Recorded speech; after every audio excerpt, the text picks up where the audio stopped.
Hello, everybody. Hopefully you're now able to start finding us here for the Narcolepsy Nerd Alert broadcast number 2, Becoming a Narcolepsy Advocate.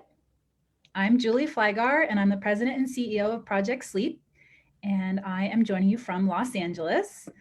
And we have some very special guests with us today. So I just want everyone to quickly introduce themselves. Looks like we have Anna. Hi, Anna. Hello. Where are you joining us from?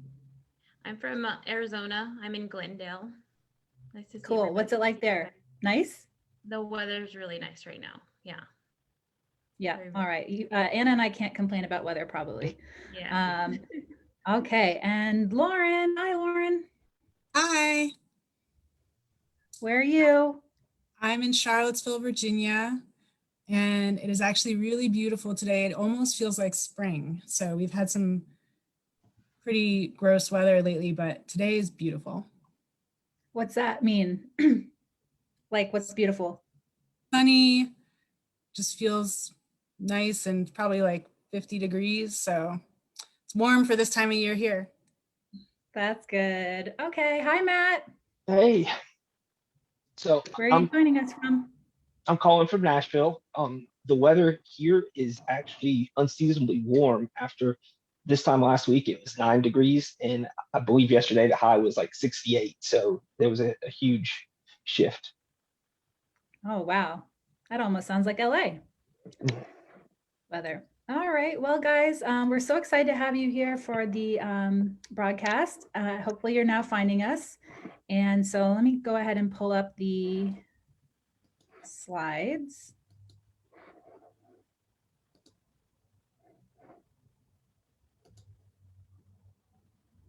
Let's see. There we go. So hopefully you can now see the slides. Lauren, do you want to go ahead and start and give everyone some reminders? Yep. So welcome, everybody. We're so glad to see you.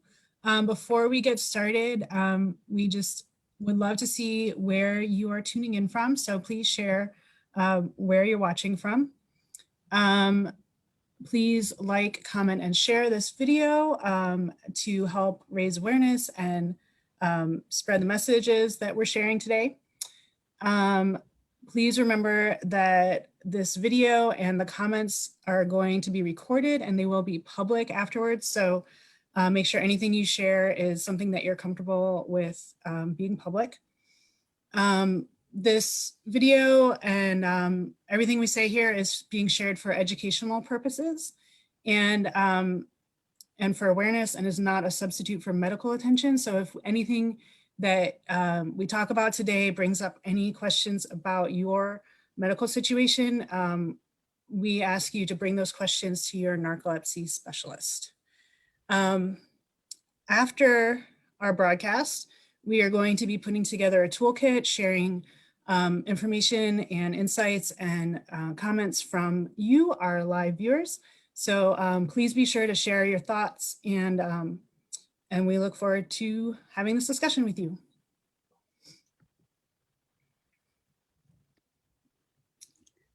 And we're going to start out with a prompt question. What does narcolepsy advocacy mean to you? So as we go along, just start sharing your thoughts in the comments. Thank you, Lauren. And Lauren will be reporting back on some of your great responses. I think the first broadcast, she had some technical issues with her Facebook and was on her phone only. So she's really excited to be working at higher speed this time, I think, with Facebook on her computer. Indeed. Okay, so as we get started and you guys start commenting on that question, we just really want to introduce our guest panelists today, Anna, Lara, and Matt Horsnell. We didn't just bring them on to tell us about the weather, I promise. They have such incredible experience to bring to this discussion today. And so Anna, let's start with you. You could share a little bit about your journey as an advocate.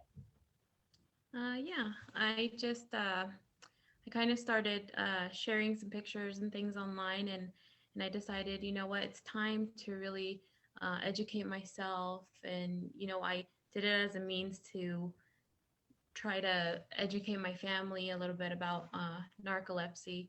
But what I found was just the connections to the community. And, you know, I started writing some poetry, and it just kind of, you know, took off from there. Little by little, I started to meet more of you in the community, and I started to feel kind of a sense of involvement, and a sense of like, this is where I belong, you know. And it just showed me to slowly kind of open up and really live my life, you know, saying, this is me, these are the symptoms, you know, no more hiding them or pretending that, you know, everything's okay. And it just gave me kind of an empowerment through being educated, I guess I could say, and educating my family members and learning more about everybody else's story. Um, I kind of started to get involved with Project Sleep, and um, taking pictures and stuff for World Narcolepsy Day, which was really exciting. And I got my family involved, and, you know, they were really happy to be involved.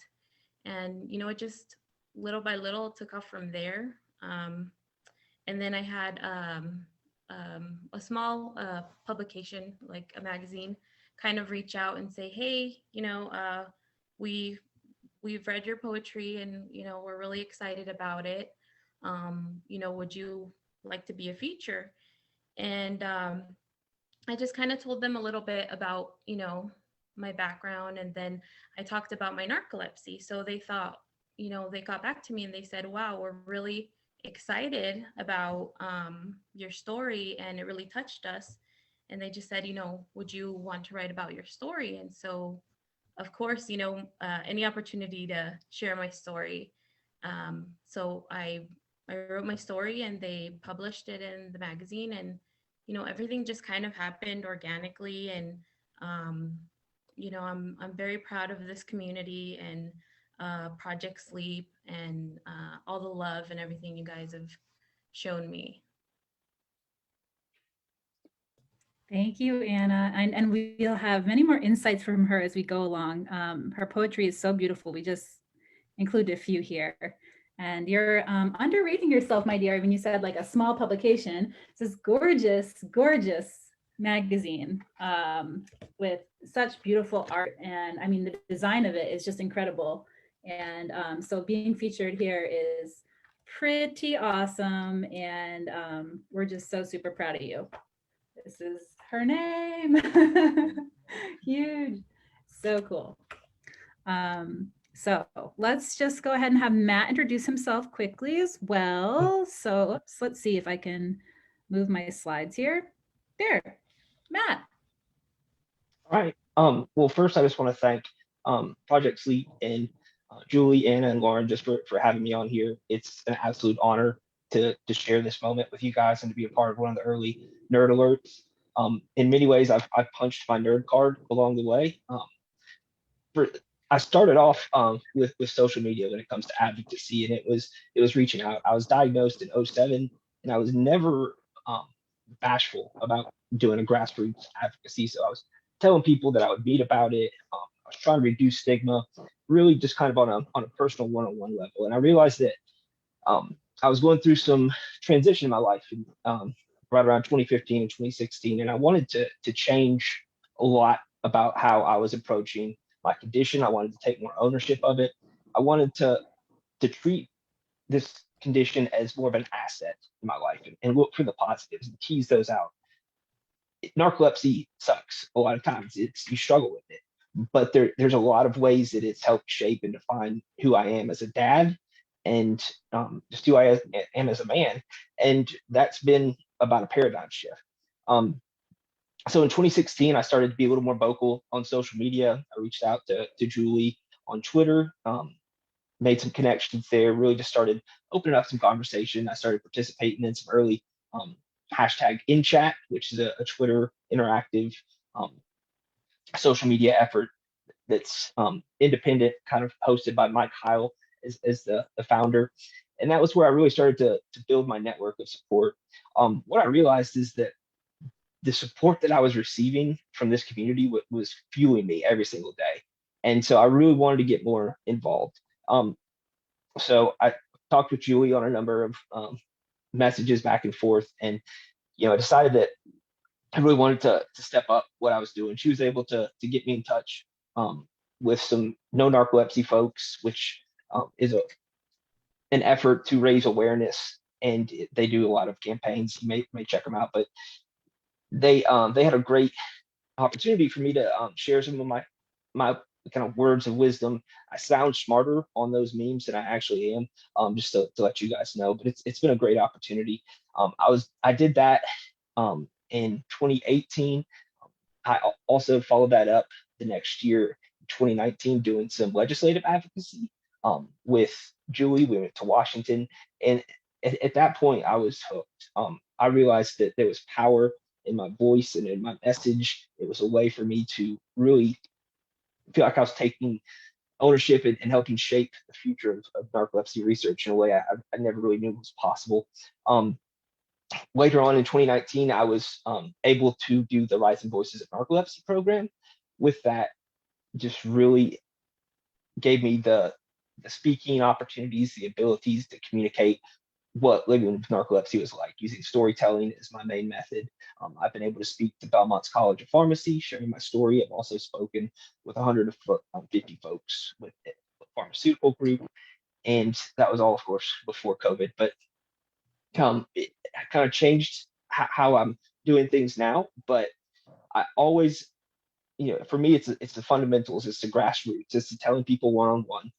I also am the owner of the longest hashtag in narcolepsy. It's hashtag world's strongest person having narcolepsy with cataplexy. And what that means for me, yes, there are times when I feel like I am the strongest person, but it's more about the mindset of what it takes to get up, to work out every single day, even when I don't want to fight through those moments. And so I made it an open hashtag for anybody, any gender, to say, today I can call myself the world's strongest person having narcolepsy with cataplexy, and because they work out and they put forth the effort, and that should be applauded. Whether it's your first day working out, I think I'm on day 233 in a row of some sort of physical activity or exercise, and I've continued to do that. I work out, got myself probably in the best shape of my life, closing in on 40, and I'm also the facilitator for Wake Up Narcolepsy small groups, where I'm able to help share my experiences with newly diagnosed folks who have been diagnosed for a while. And what I've learned just throughout all of this is that by opening up, by shedding a few tears and being vulnerable, that is my ultimate strength. And that vulnerability as a strength is something that I really trying to get the word out for both the ladies and the guys to share their voice. And so that's the next step. And my nerd card was officially punched when I started sharing with Julie about my fossil collecting. I collect invertebrate fossils here in Nashville with my son. My daughters don't do it as much anymore because they're teenagers, and that's kind of too cool for them. But that's my ultimate nerd flex. Awesome. Thank you, Matt. I really love what you said about vulnerability. It reminds me of Brené Brown. And Yes. maybe we'll have to add her to the resource list. Being Yes. nerdy, we need to have our resources reflect all these great things. So thank you for all of your intros.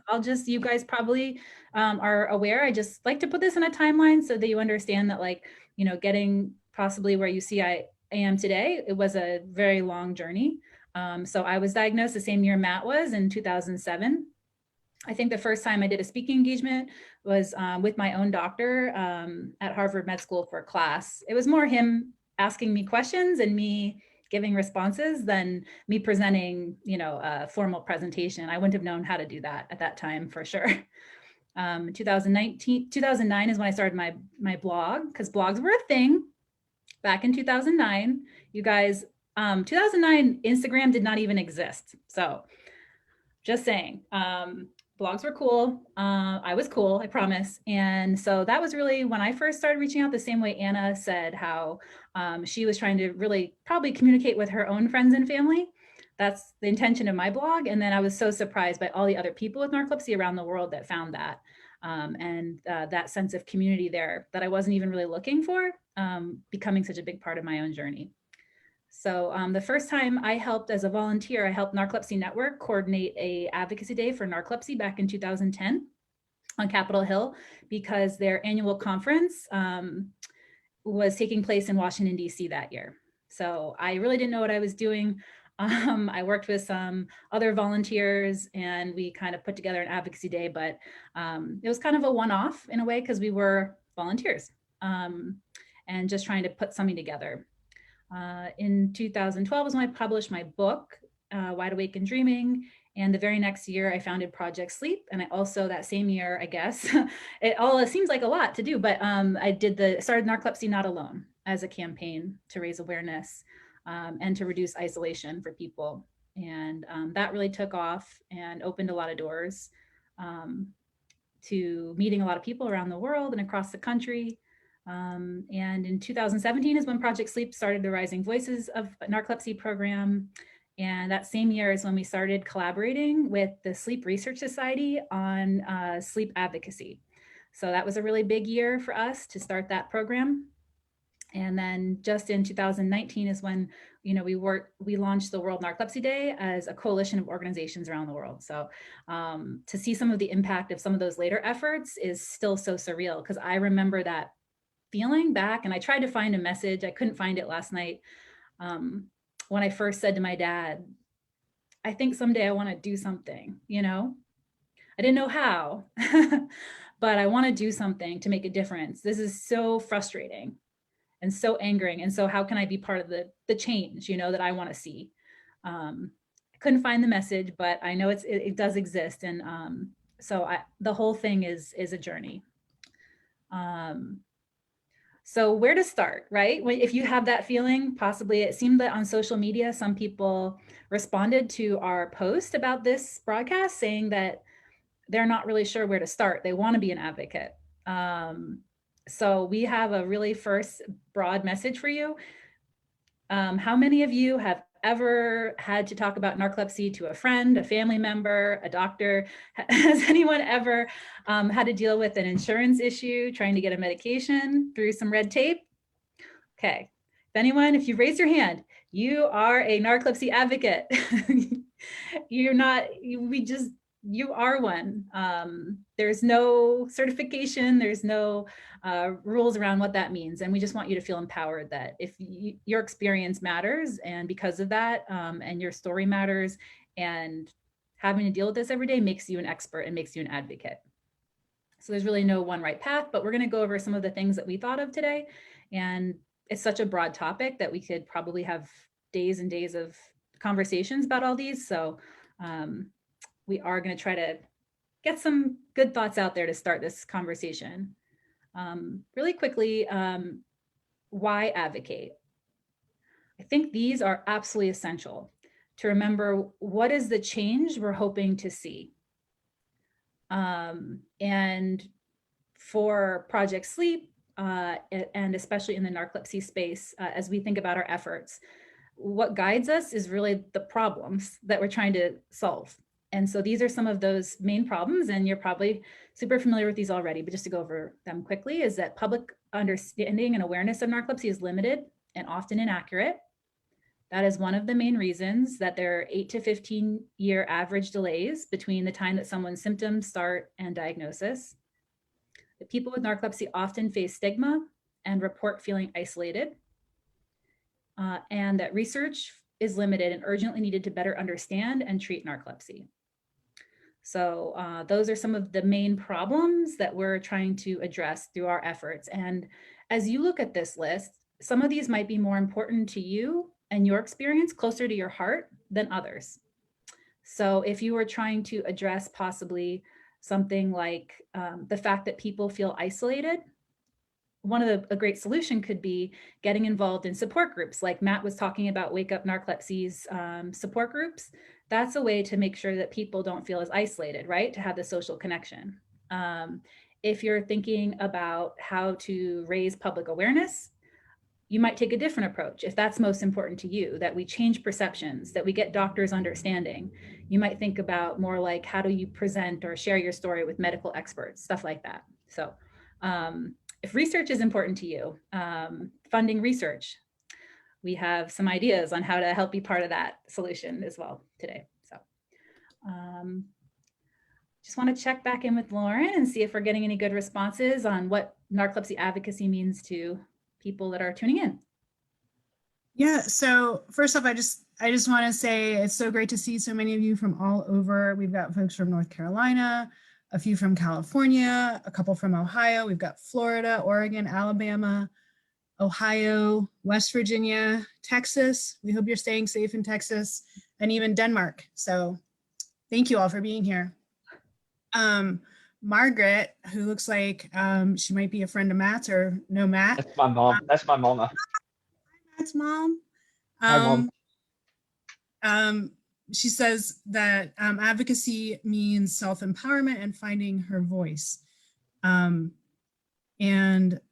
then Taylor says that she wants to use her experience to make some kind of positive change for other people with narcolepsy, but like other people had commented, didn't really know where to get started with that. So Taylor, we're glad you're here, and just learning what narcolepsy advocacy means to everyone, and where to get started with it.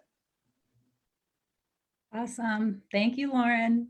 Thank you guys for tuning in. We're not intimidated or anything by all the different places people are tuning in from, right, guys? It's not intimidating. Just a little. Hi in Denmark. I feel like it's super, maybe kind of later in the day there, in the evening. So good evening. We thought of kind of like, there's a lot of different areas of advocacy, and we definitely want to acknowledge all of them today, even though we can't go into tons of detail on all of them in a format like this, sort of a broadcast, and keep our energy for doing anything else today. So here are some of the different areas that we thought of them. You could visualize this in different ways. Of course, they all overlap and all that, but we want to probably start with self-advocacy. I don't know if that's actually the exact right term, it's just the best I could come up with. Is somewhat advocating in your own life or in your loved one's life. If you are a parent or a loved one of a person with narcolepsy, sounds like we have some, like Margaret, Matt's mom. So advocacy that is dealing with your doctor, your insurance company, the pharmacy, advocating for yourself for possibly for reasonable accommodations at school or at a job, or going through the Social Security disability process. Or as I've learned most recently, there's even a lot of advocating for yourself in getting a service animal. And there's also advocating with your friends and your family. So there's a lot there. Like I said, we could have a whole probably conference just about that one bubble of advocacy. We're going to go over some tips in that area today, but we're not going to focus a huge part on that today. We will hope to address some of those areas, especially school and work accommodations, in a later broadcast, we think in August. Then we have this turquoise bubble over on the left here, raising your voice publicly. So that is kind of moving away from your inner circle of your experience to putting yourself forward as a public voice. And that could be through speaking engagements on social media, blogs, poetry, as Anna pointed out, speaking to media outlets, getting, stories in magazines. So that's an area that we're going to talk about today. And the third area we're going to talk about today is legislative advocacy, which is another way. And I like it because it's sometimes more, I guess, seemingly, sometimes it feels like it's going to the source of the problem sometimes, that it's working on a systems level approach to making some change. But all of these are super important, and they all are, hugely impactful and important. You can't address any problem just in one way. So these are just some different approaches. In the self-advocacy area, we've just put together some of these kind of like key statements. Again, it's such a broad topic. You go on for days. But when I had thought about my own personal experience, and hopefully Matt and Anna, you can add some other additional ones. But when I thought about my experience of working with medical management and red tape of getting things approved and that whole process, some of the statements that came to mind for me was realizing this idea of, is there someone else I can speak to? That if not getting through to someone, that is, important for any sort of customer service situation, I guess. But that's been helpful for me to ask that sometimes. And then how should I proceed to resolve this issue? Because I sometimes think, has anyone ever felt like other people in the system are dropping responsibility easily? Say, oh, well, that's someone else's job, And so I think this helps people think again from your perspective of like, how then, what's the next step? What's the next step for me to resolve this? And then, I didn't really think what you have to do, so that can be helpful. I know, Matt, you had added this idea about making a list. Did you want to talk about it? Yeah. So can I ask a favor? So it's a great intro. When you're trying to break the ice, you might feel a little bit apprehensive about how do I bridge this gap. I love it when friends do read or ask. This is where I love to offer them resources, whether it be Rising Voices in Narcolepsy presentations, Julie's book.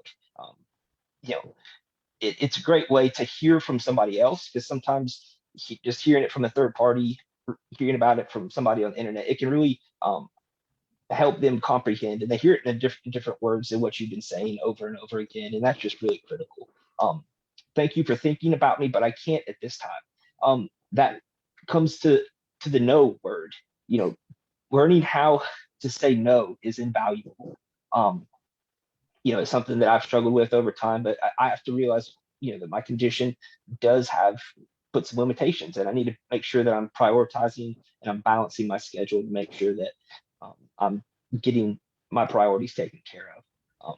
What do you know about narcolepsy? That's a great way to, when we think about advocacy, it's a conversation. It's a two-way process. You're communicating with your family member, your doctor. It's not just you telling somebody, it's you seeing where they are and understanding what their comprehension of narcolepsy is. It's a great little vignette about. Yeah. Do we Yeah, have we a good do. example story of that? It's from I do. Legislative Advocate. Let's do it now. Yeah. Well, it's great. I just finished telling my story to a state representative, health legislative rep, and he was kind of had this stoic presence, and it was tough getting to read on what he was thinking, what he was feeling. And so I told him what narcolepsy means to me, and then Julie, I think, was picking up on some of those youth responses, and then so she said, well, what do you know about narcolepsy? What are your experiences with the condition? And can you tell us about your experiences? And his response was, I don't want to say who it was in his family, but I have a close family member with narcolepsy. And all of a sudden there was this connection that wouldn't have existed had the question not been asked. I don't think he was going to come forward with that information unless he was asked. And from that point on, that changed the trajectory of how we were approaching that particular legislative meeting. And you've got 15 minutes or less to spend with these key figures, and so you want to make sure that you're optimizing that and making sure that there's connection established. And it was great for me to sit there and watch that interaction unfold, both from how I had started off, and then to see how things started to change after Julie asked that question. And it was just a profound moment. It's like, okay, I need to make sure too that I'm not just telling about my experience, but I'm engaging in a conversation approach. And so that it's something I'll never forget, and it's definitely been incorporated into every legislative conversation that I've had after that, and also in ones that my grassroots efforts, talking with people. What do you know about narcolepsy? And it gives me a chance to reduce stigma too if they don't know anything about the condition. Yeah, I think what I said was something like, "Are you familiar with it?" You know, and he Mhm. nodded, and we were like, I was like, "Oh, like from," I was kind of being a little bit, I don't want to say snarky, but kind of like I was like, "Oh, like from TV," you know, like expecting that he would be like, "Oh yeah, I've seen Deuce Bigelow, Male Gigolo," or something, you know. But he just nodded. He said he was. I said he was saying he was familiar with it. So I said, "Oh, like from TV or your personal life," and then he revealed he had a family member. And so yeah, it was just a really reminder of like that we're not always talking at people, but it can be a conversation, and that was really good reminder of that. So then, oh yeah, how about the last one? Yeah. So, what questions do you have about narcolepsy and how it impacts me? So again, you're giving them an opportunity to ask questions, thoughts that have come up in their mind. You know, for me, again, too often when I was learning how to talk about it, it was focusing on me talking from my perspective. But this just gives me a chance to put an olive branch out there, let them meet me, and we can begin to build on their knowledge and what they need to know. Cool. Thank you, Matt. Let's see. I think is that where we have a break to see what other people are possibly sharing online, Lauren? Mhm. Yeah. So folks are talking about their self-advocacy. Rachel says her advocacy started with self-advocacy in her everyday life, which I think is so true for a lot of people. And Beverly, who's a parent of a child with narcolepsy, talks about wanting to be part of the change and not wanting any other family to go through the difficulties that their family has because of lack of information or misinformation.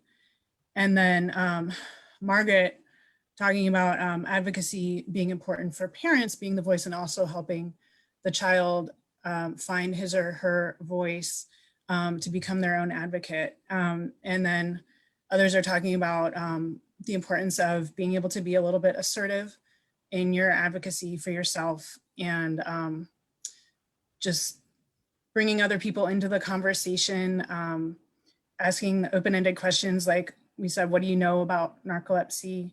And drawing people into the conversation and having that dialogue. Anna, are there any of these that you feel like you've used in particular, or different questions or communication techniques? Yeah, I think for myself, self-advocacy is just has it's become more of like self-care, you know? Advocating for myself has become like something that I need, you know?